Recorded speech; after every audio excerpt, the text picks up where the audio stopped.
भिवंडी तालुक्यातील पायगाव येथे जय हनुमान चषक क्रिकेट स्पर्धेत शिवसेना जिल्हा प्रमुख देवानंद थले, सचिव इंजिनियर ज्ञानेश्वर मुकादम, सहसंपर्क प्रमुख रमेश तरे, प्रवक्ते विजय म्हात्रे, किशोर काठे, हरेश गवारी, विजय भावे यांनी आपली उपस्थिती लावली। या कार्यक्रमास येताना प्रवासादरम्यान मानकोली चिंचोटी रस्त्याची अत्यंत दयनीय अवस्था पाहून जिल्हा प्रमुख देवानंद थले यांनी सार्वजनिक बांधकाम विभागावर जोरदार प्रहार केला आहे। शिवसेना जिल्हा प्रमुख देवानंद थले सत्तेत असूनही मानकोली चिंचोटी रस्त्यासाठी आंदोलन करणार, तर यावेळी तात्काळ खड्डे बुजवा किंवा नवीन रस्त्याचे काम या महिन्यात सुरू करा, नाही सत्तेत असून देखील आंदोलनाचा इशारा सार्वजनिक बांधकामाचे अभियंता सचिन पाटील यांना दिला आहे। शिवसेना जिल्हा प्रमुख देवानंद थले या मानकोली चिंचोटी रस्ता संदर्भात काय म्हणाले पाहूया। स्पर्धेच्या माध्यमातून दोन शब्द साहेब आपल्याला सांगतात।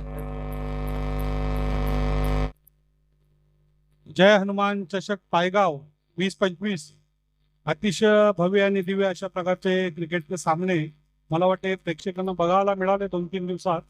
आजच्या फायनल टीम होते आजची। आज फायनल ज्या टीमने मारली त्यांचं अभिनंदन करतो आणि जे त्यांच्याबरोबर हारले त्यांना पुढच्या शुभेच्छा देतो। आजच्या दिवशी मित्रांनो इथं एवढ्या क्रीडा जमलेलं आहेत आणि रस्त्याची हालत बघितली तर मी तुमचं खऱ्या अर्थाने अभिनंदन करेन। तुम्ही सामने बघायला आले, त्यांचं खरोखर जिद्द आहे आणि अशा प्रकारचं रस्त्याचं जे काम आहे ते आता आम्ही सचिन पाटील साहेब PWDचे मी त्यांच्याशी बोललो तर त्यांनी सांगितलं की 15 तारखेनंतर रस्त्याचं काम चालू करत आहेत। पण मला अशी अपेक्षा आहे जर या 15 ते 30 तारखेदरम्यान हा रस्त्याचं काम चालू झालं नाही तर शिवसेना जरी सत्तेत असली तरी आम्ही आंदोलन करून अशा पद्धतीचं आजच्या दिवशी तुम्हाला मी शब्द देतो। कारण क्रिकेट खेळ पुढे न्यायचा असेल तर पहिले रस्ते चांगले असले पाहिजे, तरच क्रिकेटर त्या रस्त्यावरून येतील, वॉर्मअप होईल, वॉकिंग होईल, धावतील, पळतील किंवा हे होतील।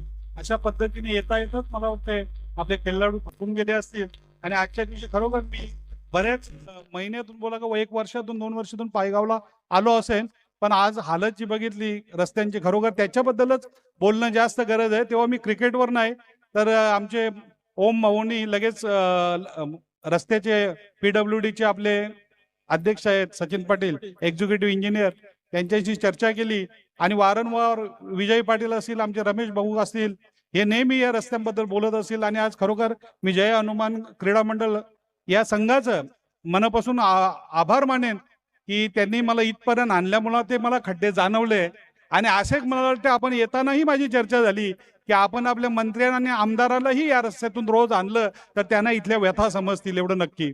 आजच्या दिवशी मी तुमच्या सगळ्यांचं खेळाडूंचं हार्दिक मनपूर्वक अभिनंदन करतो आणि ह्या रस्त्याची जी गोष्ट आहे ही जी ज्योत आपण ज्वलंत सुरूच ठेवायची आहे जोपर्यंत तो रस्ता होत नाही। जर 30 तारखेला काम सुरू झालं नाही तर नक्कीच मित्रांनो 1 तारखेला मी परत या गावात येऊन आपण इथं आंदोलन करून एवढं आजच्या दिवशी सांगतो। परत एकदा सर्वांचं तुमचं अभिनंदन आणि मला एका दुसऱ्या कार्यक्रमासाठी जायचं होतं, त्यासाठी मी पुढे निघतो। बाकी मंडळी आहेत ते कार्यक्रम उरकतील आणि परत तुम्हाला शुभेच्छा देतो। माझे 2 शब्द संपवितो। जय हिंद, जय महाराष्ट्र। धन्यवाद साहेब, खूप खूप मनापासून, मनाच्या अंतःकरणापासून तुमचा आभार या ठिकाणी करतो। वेळात वेळ काढून आमच्या पायगाव गावामध्ये आले जय हनुमान स्फूट पायगाव आयोजित जय हनुमान चषकाला आपण ही लाख मोलाची भेट आपण या ठिकाणी दिली।